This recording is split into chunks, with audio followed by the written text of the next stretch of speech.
Today, we are talking about the absolute best 5 things to spend your time mastering in Valorant. Now, the thing that sucks with Valorant is that there's just way too much information floating around out there about how to improve in the game. Do this, do that. But nobody's talking about what fundamentals you should be working on spending your extra time mastering. Now, in today's video, we're going to talk about just what specific things you can master to ensure your skill level skyrockets as soon as you start practicing them. And we're even going to throw in some ways that you can practice them.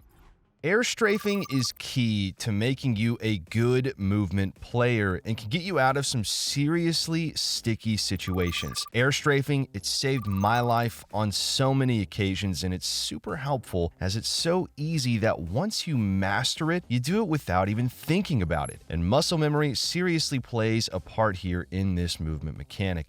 Air strafing can not only save your life, it can get you into some pretty neat spots when utilized in key areas. And some examples of spots to air strafe to are onto Speedway on B-side Ascent and Drop on A-side Fracture. Unlocking your true potential with air strafing, it's going to grant you the ability to increase your survivability, as well as unlock countless new angles for you to play around with. It can also get you where you need to be even quicker than you were before. Okay, so enough about why you should master air strafing. Let's talk about the how. You can easily learn to master this mechanic by going into the range and utilizing the parkour course. Firstly, jump into the air. Right when you start jumping while holding W, in the mid-air, turn your view towards the direction you want to go. From the point, press the strafe key, A or D, that corresponds with the direction you're looking. Practice this often, and it will start to come out naturally. And there's so many scenarios this can be utilized effectively in, and so many times it can save your life when you're in a hairy situation. Crosshair placement. You've all heard of it, but there's a difference between using crosshair placement and mastering crosshair placement. And for those that are ill-informed here, crosshair placement is the technique of keeping your crosshair at head level consistently while you're playing. This ensures that if you're peaked by an opponent or end up swinging an opponent, you don't have to adjust your crosshair through multiple planes, vertical and horizontal. The way to master this is simply understanding where head level is and constantly being aware of where it's at. It'll come naturally eventually here, and when you're learning to master crosshair placement, it's helpful to line your crosshair on the same level as your teammates' heads in spawn and then try and maintain that crosshair level throughout the round. If you take anything from this video here, it should definitely be this. Crosshair placement mastery is honestly key to excelling, and even players in Immortal and Radiant lack crosshair placement proficiency from time to time. There are lots of ways to practice it, but the most effective way is simply playing the game and being aware of where your crosshair is at all times. And if you really want to practice it, you can load into a custom game or play around in the range, all while keeping your crosshair at head level. Now, we also recommend taking advantage of the Team Deathmatch game mode, as you won't get very far in Team Deathmatch without at least a basic understanding of crosshair placement. If you ever see those players going absolutely crazy in Team Deathmatch, they're likely able to do that due to their excellent crosshair placement and mastery over the other mechanics that we'll talk about later in this video. Keep in mind though, there are so many other things that allow these players to pop off as much as they do. There are an incredible amount of factors that play into aiming, and you may find it all a bit overwhelming at first. I know I would. But we can actually get you caught up to speed super fast over at SkillCapped and get you climbing up in no time. We've created the best possible course for players to quickly get up to date with everything they need to know about aiming and help you skip the part where you're whiffing on every target you see. In just under an hour, we'll have you aiming like the pros and dominating your matches. We've also got courses on all sorts of other topics, such as movement, peeking, and strategies in Valorant, with hundreds of hours of educational content on our site and a rank up guarantee that ensures you'll gain rating or you don't pay. There's really no reason to not check out SkillCapped, so be sure to use that link below and get climbing today. Let's get back into the video though. This is another reason why crosshair placement is so important.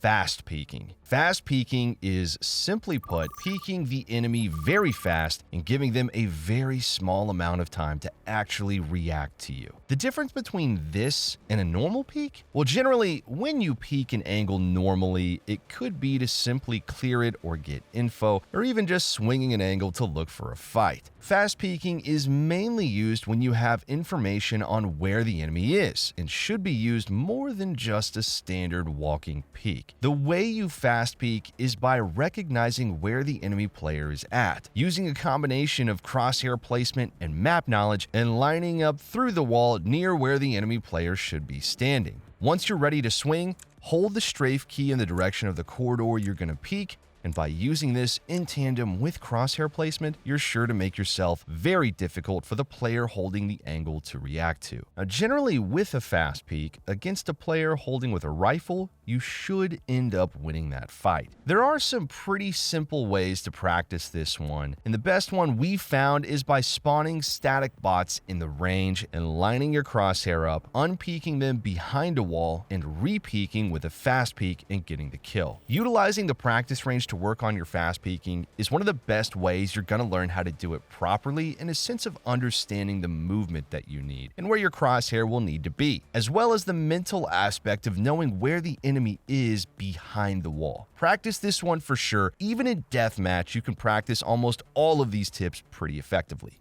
Dead zoning is another important concept to learn and master. Plus, it's another piece of fast peeking. Now, as you can see, everything is kind of tying in together here. Every mechanic we're teaching here today all comes together in order to make you into a well-rounded Valorant player. What is dead zoning, and why is it important, you may ask? Well, to break it down, when you're moving, you're going to be nearly completely inaccurate. It takes a certain amount of time for you to come to a full stop and make it so you can actually shoot straight. Dead zoning is important because it makes you fully accurate much quicker than just letting go of your movement key, making it so that you can fast peek an angle and use dead zones in combination, making your swing even more lethal. A dead zone is a certain timing in your movement and where you're fully stopped in between strafes. So, for example, if you fast peek this player who's sitting ropes on split, if you hold your opposite directional key, there will be a small period of time in which you're completely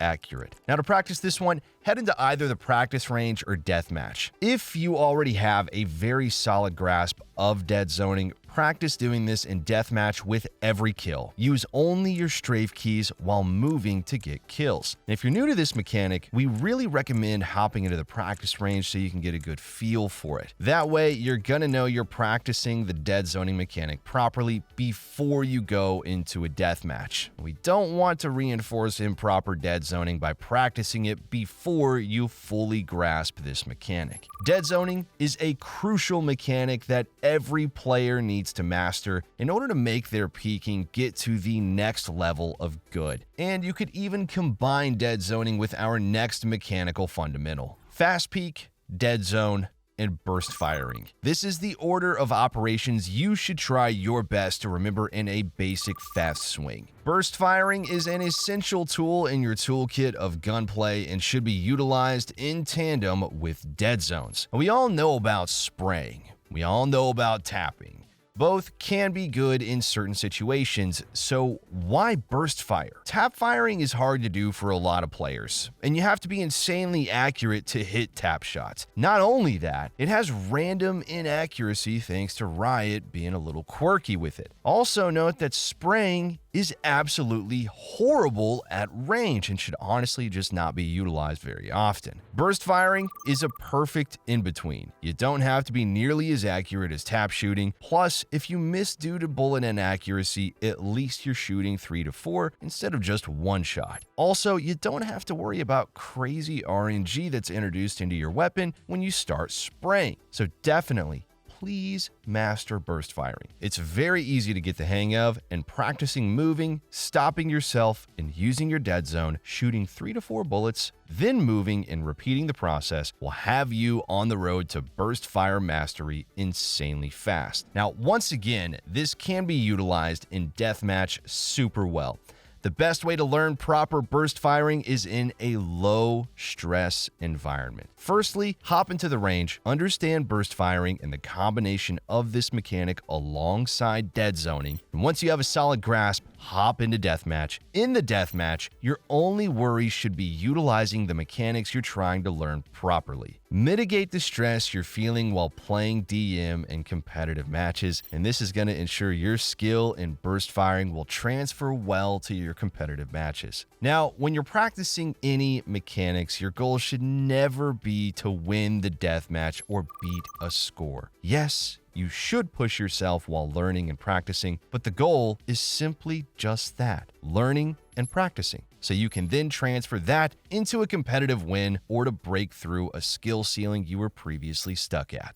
Okay, so this was just a glimpse of what we have to offer though. Over at SkillCapped, we've got you covered with dozens of tailor-made courses that will teach you everything you need to know about climbing in Valorant. We'll teach you everything you need to know about mastering your mechanics so that you can start playing at an immortal level in no time. Now, along with this, we also upload tons of VOD reviews each week that our coaches record from looking at players that are just like you. So rather than paying $200 for one coaching session on any of the other platforms, you can get access to hundreds of them for just a few bucks. Not only that, but our coaches are also at the ready in our Discord to take a look at your gameplay and tell you exactly what your issues are, if by chance you don't find value from all the other things that we offer on our site. Now use the link below for a discount link on your purchase today. And other than that, we here at SkillCapped want to thank you all for watching, and we'll catch you in the next one.